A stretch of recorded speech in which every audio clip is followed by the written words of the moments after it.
All right, so let's do it. All right, so we get the black pieces against the 1610 from the US, and it's going to be a Scandinavian. So basically my thinking process here is going to be for every single move, what are my opponent's checks, captures, and attacks? And then after that, calculating for my opponent. Just simply trying to see, like, okay, what is my opponent's plan? Calculating and trying to find their best move. Here, pretty positive it's bishop g4. I'm just taking like a second to double check.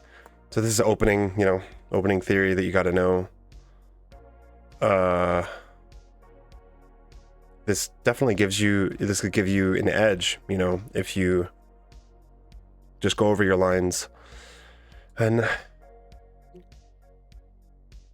here I want to say that it's still knight c6, and then if they push d5, we just long castle, and then we're looking pretty good there because we're threatening some stuff. Just double checking here. The bishop sack never, I don't think it ever works here. You have to be worried about that kind of thing. But let's just double check here. So after knight c6, sometimes if the bishop's here on d2 and they go knight b5, that can be kind of scary, but the bishop's not there yet. So knight c6, if they go for some reason like knight, oh, they can't, that's pinned, duh. Okay, so knight c6, and then if bishop d2, well, let me think here. If bishop d2, can't we also just take on d4, because then we can capture with check, throw that in first. Yeah, I'm pretty sure it's just knight c6 here. That one game that we just looked at where the best move is e6 is kind of rare, I think, in the Scandinavian and the queen a5 line. A lot of the times you're going e5. And then eventually the queen might slide over to h5, putting more pressure on that knight. That's why I love this opening, because if you play it right, if you know it well enough, you have a lot of pressure on white's position. This d pawn is always, like, it's always pressured because there's that pin once you long castle on the queen. Pawn can't take because the pawn's pinned. Well, they could, but it'd be a huge mistake. And then you just get a lot of pressure with like the knight in the center and this pin on the knight. It's uncomfortable to play against as white if you don't know how to do it. And yeah, I'll try to calculate on my opponent's time as well here. So they have a couple moves. If bishop d2, like I said, I think I can get away with taking on d4. They can't really do anything here because that, queen's hanging, so bishop d2, knight takes d4, and then if they like move their knight, we can first. Okay, so now this is less dangerous because you just got to be careful in the Scandinavian, with that discovered attack on the queen. But now I'm pretty sure it's long castles, and then now that we have this, we're gonna have this pressure on that pawn. Then we get ready to play e5. This looks like, I've seen this, bishop e3 is a pretty common move. I think that bishop d2 is better. So let's just double check here. So after long castles, if they go d5, it doesn't threaten anything. So then we can d5, e6.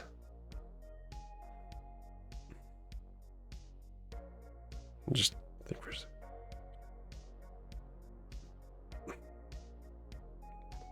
d6, then maybe queen e2. Then we should be able to win a pawn. So I'm going to go ahead. This looks like it works. Knight still can't jump out here. We're going to long castle. And now I'm expecting short castle.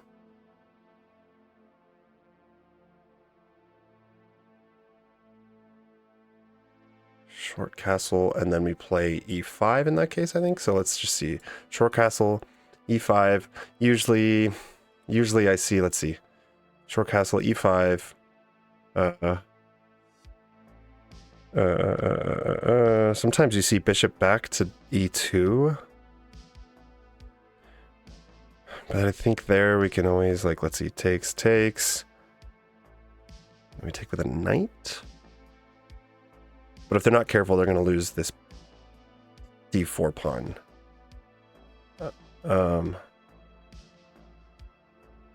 They can't long castle yet. So yeah, I'm just like trying to notice things in the position. Right now I'm more focused on this, what's happening here in the center, but you know, let's just like take stock of the position. This light squared bishop is undefended. Not that I am going to attack it necessarily, but something to keep in mind. I do need to open up my own bishop for development's sake. So that's one thing that e5 accomplishes. Not only does it put pressure on that d4 pawn and threaten to win it, but it opens up our dark square bishop. The dark square bishop in the Scandinavian in this line, sometimes I have trouble with knowing where to put it because you don't want it to put it in the center. You really don't want it to block your rook, right? And if you go like bishop b4, it doesn't really, I'm not sure if it really threatens much because you don't want to take that in, I don't think, and open the b file for the rooks. But I could be wrong, I don't know. Question is, yeah, where do I put that? I hardly ever play g6, and I don't see that very often as the best move to play. So my opponent is taking a minute to think, which is good. It means that we're doing something right. Also that it's good for them because they're taking a moment to think. Let's try to find moves for them. If I'm white, you know, they got all their minor pieces out. They're going to look to either castle or develop the queen, probably. There's no, you know, what checks, captures, and attacks do they have? Like I said, knight b5 doesn't do anything, really. We could just play a6. There's no discovered attack.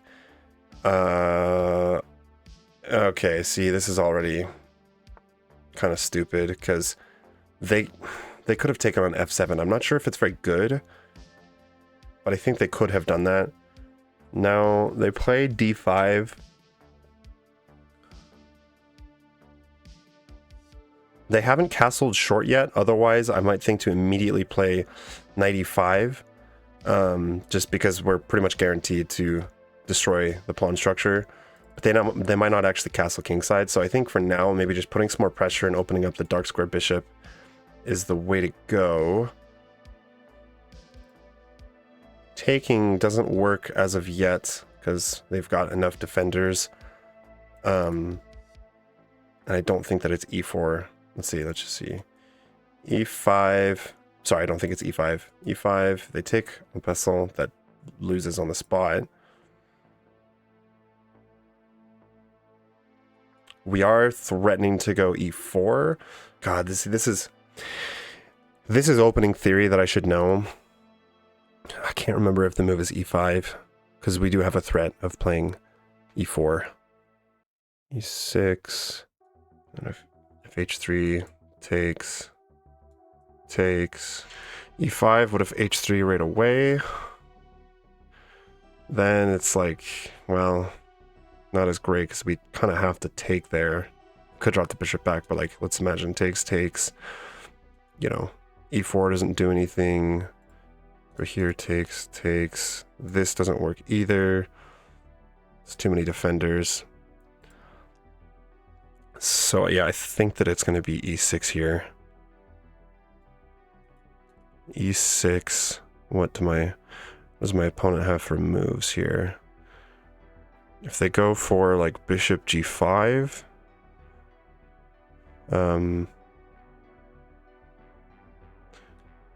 takes.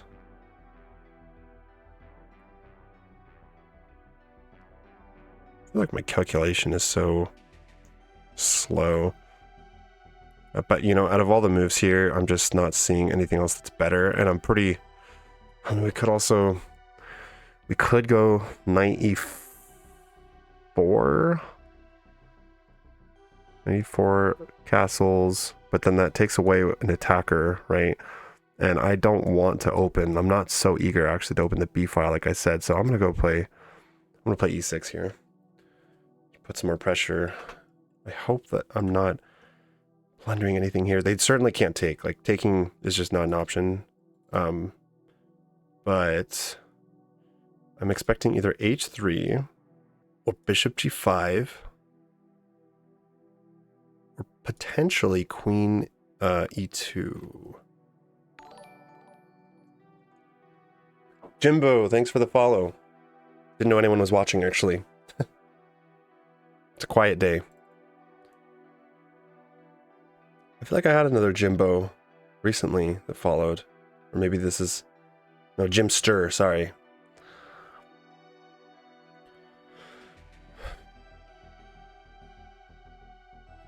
I don't think that I've blundered yet, and I'm pretty sure that it's even. But white has to know how to play this and be careful. Otherwise, we get a free pawn.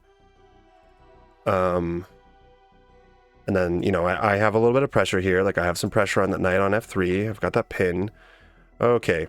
So, here, the thing is, clearly they're looking to go b4. It usually, I don't feel like it's that much of a problem, actually. This pawn storm on the queen side, it's very usual to face that in the Scandinavian. I'm not as worried about that. Yeah, I'm not so worried about that. And actually takes here, I think we have knight takes on c3, and that's kind of just wins the game, because I think. Does this work? Takes. Knight takes, if bishop takes, rook takes, d5, we're putting pressure on the queen, probably queen e2. Can we maybe throw in bishop b4 there? Because if takes, then the rook will be hanging, and we're threatening, then we'd be threatening to win the rook. So, wait. Tactical vision here. No, they can take with a rook. Otherwise, bishop takes, then we'd have queen takes with check. That'd be pretty deadly. Man, that's too bad.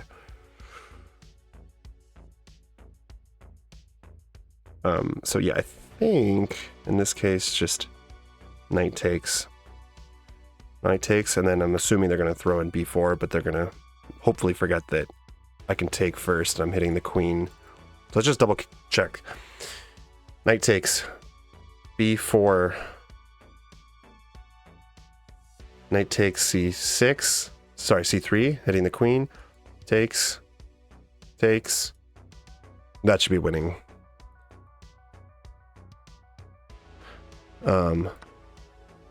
I should have calculated more though, like, what else can they play here? They obviously can't take with the knight, it's pinned, but do they have something else to throw in here that I didn't see? If bishop takes, like I said, rook takes, and then queen e2, it's kind of the only option, because if they go over, we're going to snap the knight off, probably.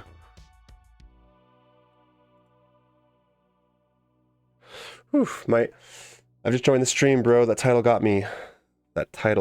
Oh, yeah, jumped in because all the stream layout is really simple and clear. Thank you. I'm glad to hear. I just redid my stream layout. Oh, no.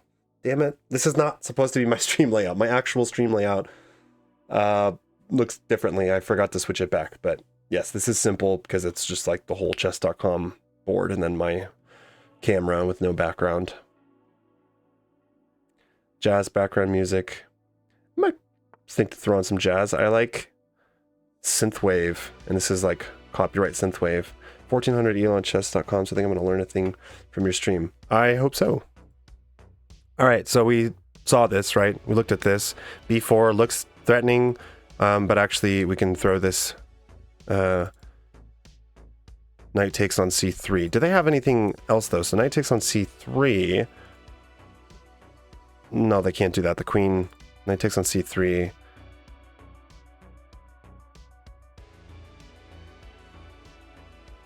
Then we could actually think of maybe sacking a bishop, but let's just think about this. So knight takes on c3. What if they don't take, but they go, I mean, really, like, queen. I have to be careful here. My queen is almost trapped, though. If they don't take, like, queen over, queen a4, it's like, whoa. Wait, no, the knight's not there anymore. Let me just think for a sec.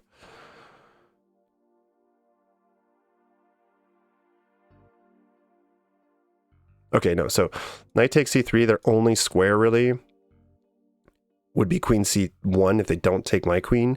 Queen c1, I have to move my queen, right? I can't move back to b6. You know, all these squares are taken, so the only square I would have is a4. So queen a4. But then what happens here after, like, bishop b3? Go back here. Okay, we should be okay, because then if they come back, the bishop will be hanging. So I'm going to go for that. I'm already a little bit... My master, how's it going, Easy Bomba? I'm already a little bit down on time, but that's not a huge deal. This is increment. And this shit. I did not see that. Good play by my opponent. Very good play. They're going to be up in exchange here.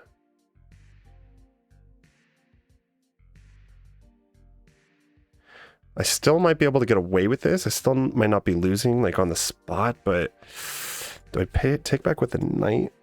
See? There you go, guys. Checks, captures, and attacks. That might have just cost me the game, because I didn't see after knight takes c3. This is a check. It comes with check. They can throw that in as an intermezzo before taking my queen, which means they basically just got a rook for a knight. And, okay, if I take with a king, there's no rook check because the knight's covering that square for the moment. So let's just see. King takes, pawn takes. I could hit that with a knight, but I almost prefer takes.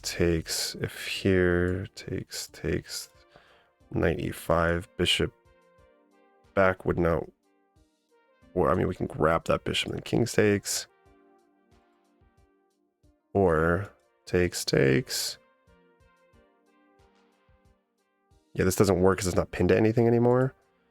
So maybe we just go takes, take with a knight. But what if they hit our knight, bishop? Where are we going?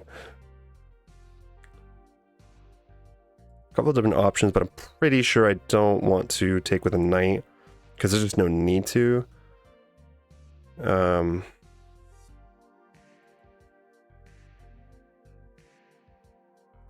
Takes.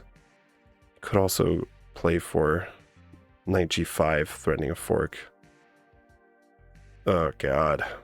Yeah, and then I'd probably have to play g's. King over to e7 or king over to e8. Let's just calculate this takes. Takes.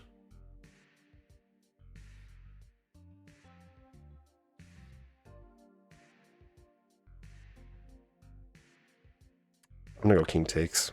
It just looks like my activity is not good enough if I take with the knight. All right. Here, bishop back to d3.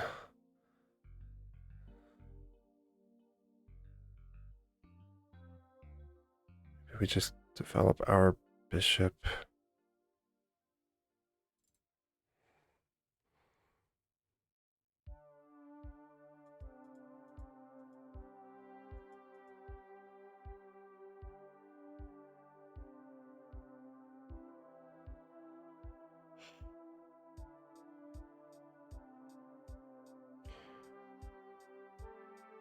I think, though, that it is actually better to grab this knight now because we have some of our pawns on light squares, and after knight e5, I can potentially go c6 and just kind of make this bishop look bad. And it takes away the threat of knight g5. So this is... okay. takes here. Yeah, they can't grab that pawn because that'd be a free bishop. So let's take first. My knight should always have an escape square here. You could always go back to d5.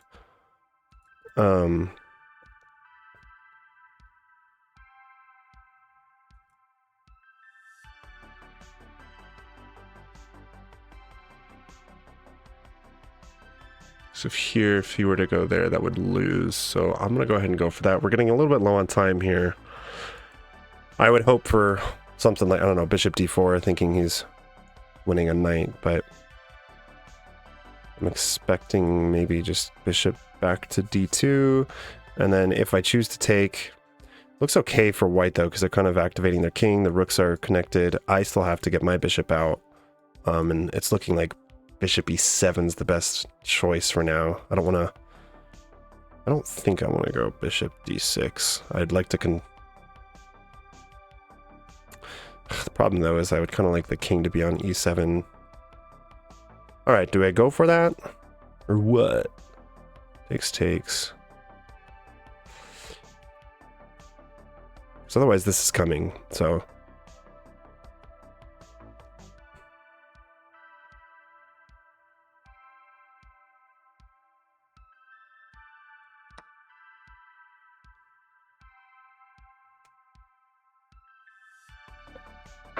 I'm down to 3 minutes here. Just have to make sure I'm being a little bit conscious of time, but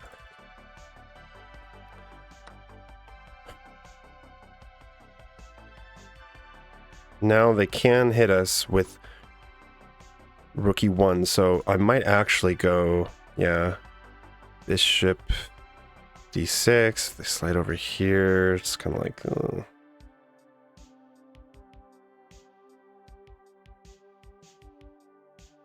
this does almost fork. Okay, but they could potentially take on a7 now. Here takes, this doesn't work. That's kind of an issue.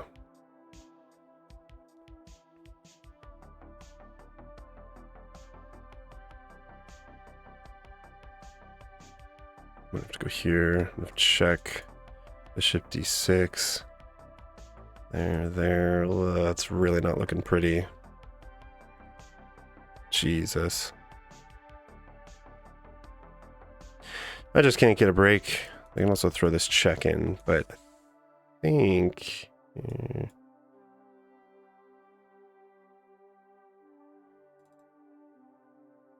Wait. Knight back does protect that, though. Ooh, that might be the best move here. Because this doesn't really seem to threaten much. Should I do that?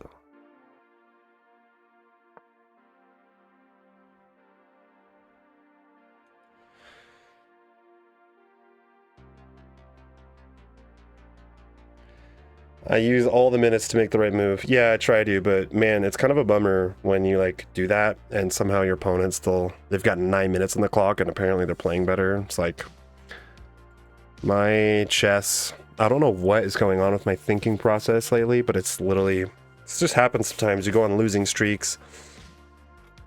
And good lord, am I on a losing streak right now? Something is like up with my calculation. Well, right away I missed like a pretty elementary mistake. I feel like I shouldn't have missed that, but I almost feel like I'm so slow too that I need to start speeding up my calculating. So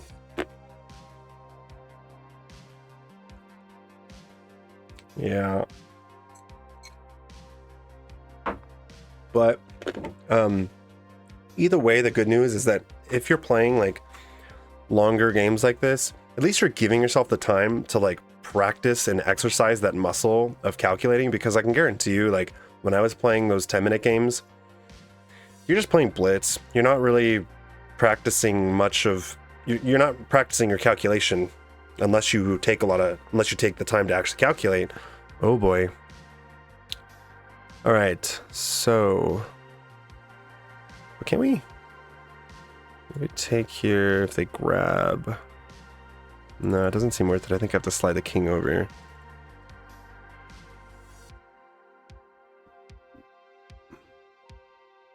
they go here, we'll definitely just... I don't have a lot of time now, though, so I'm going to have to speed it up. How did I get to 1600? I didn't study many books or anything to get to 1600. Mostly, I had a chess coach that I had some lessons with him. Honestly, I did puzzles pretty regularly. Made sure that I was looking for tactics. But I think, like, to get up to 1600, just don't blunder. Like, look at this game that I'm playing right now, I lost because of a tactical blunder. And I could have seen that if I were just like I said in the beginning of this, I said, checks, captures, and attacks. You need to always be asking yourself, what are my opponent's checks, captures, and attacks? Here, I missed that after knight takes c3. This comes with check. So he can first throw that in, he wins a rook, and then he takes my queen. Now I've just lost a rook for a knight, because I just didn't ask myself that question.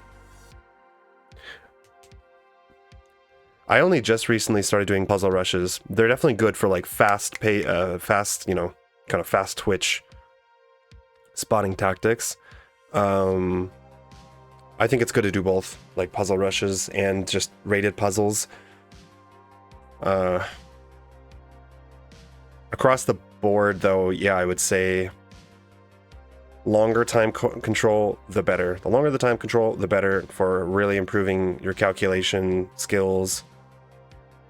I mean, what are they planning here? They're going to double up? Because I can always play... is it risky to play that? Where are they going with that rook? Because that is a free pawn. Do I want to take it, though? I could also throw this in first. And then if they go back, what am I doing? Should I? Or do they want me to play that? Here...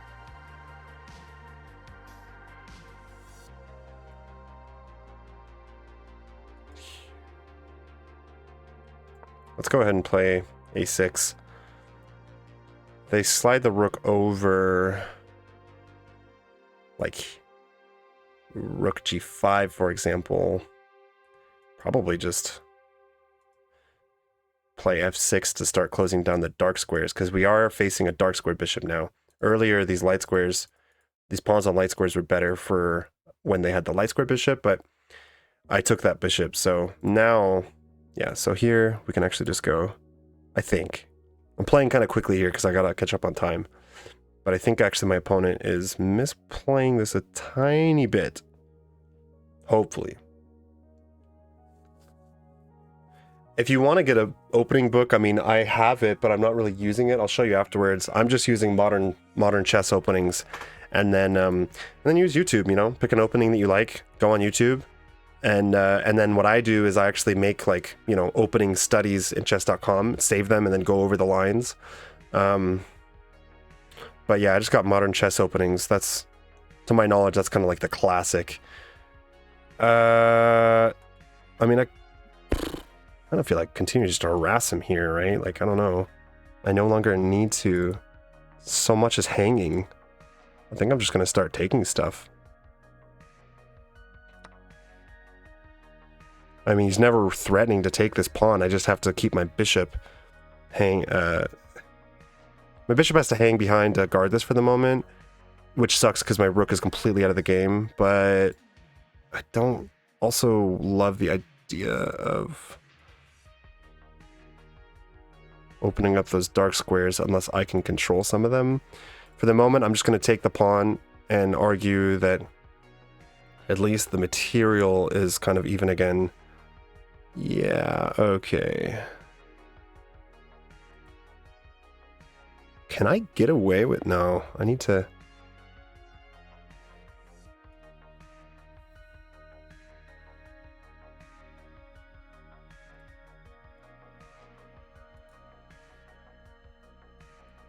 Here...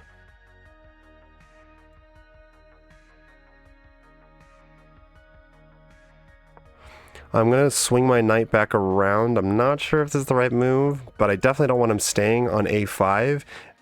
Oh my god. Alright. I'm going to be very stubborn, guys, and I'm actually not going to resign right away, though. Because you never know. Jesus. I mean, I'm low on time, but... Oh my god. Ay, ay, ay. So now we're definitely going to want to close down that... close this down, like, completely. Get this rook into the game. And then I don't really, I mean... Try to push these pass pawns. Play really... Wow. Okay, I'll resign. Jesus, man. What is up with my fucking chess? So, like, okay.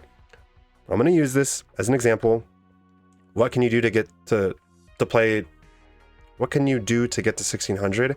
If we take a look at my score, chess.com is saying I'm playing like a 1500. Honestly, I gotta agree. I'm not playing like a 1700. And why that is, well, like... You know, my time is low here at the end, so like I don't have the time that I would want. But like, come on, with like 5 seconds on the clock, I should spot this. This is, I literally just blundered my knight. So there's one huge blunder, and then I blundered a complete tactical, like this is completely ridiculous. You can just take the pawn is pinned. Spotting these kinds of things is what'll get you to 1600. Not only in terms of preventing them, but also playing them yourself, you know? Like, my opponent, I could have been kind of annoying here. Maybe they make a blunder somewhere in the end game, and then I come back a little bit. But, like, seeing this just completely seals the deal. You know what I mean? So, use my, use my mistakes as your guys' lessons. God. I honestly, though, it's frustrating. I don't know what's going on with my chess right now. I haven't been playing as much lately. I've been pretty busy, but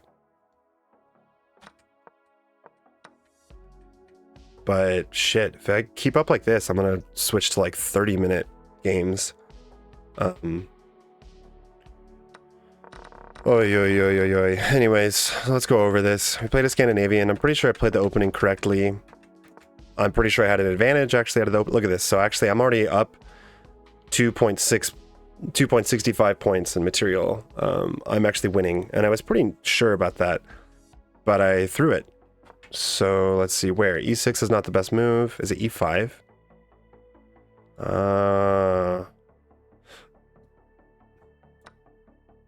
Really? Bishop takes, for example, then we go E6. Bishop takes is best, and then E6. Okay. And then what? Short castles, E takes. Knight takes is a mistake because it's covered, so we would be up a pawn there. So I missed that. Another example of you're looking to get to 1600, being able to spot that. Like, look, I could play E6. But I don't actually need to. I can actually just take that pawn right away because well, the knight cannot take, so the bishop's the only thing that can realistically take. If he takes the queen, we just take a free queen and say thanks. But bishop's the only thing that can take, and we just see like, okay, well, bishop takes, but he's putting himself in a pin, and we're going to win that bishop back, so we ultimately are pawn up. Those kinds of, spotting those kinds of tactics are really what's going to get you to 15, 16, 1700. So yeah, I didn't spot that. I still have the advantage, but then I blundered.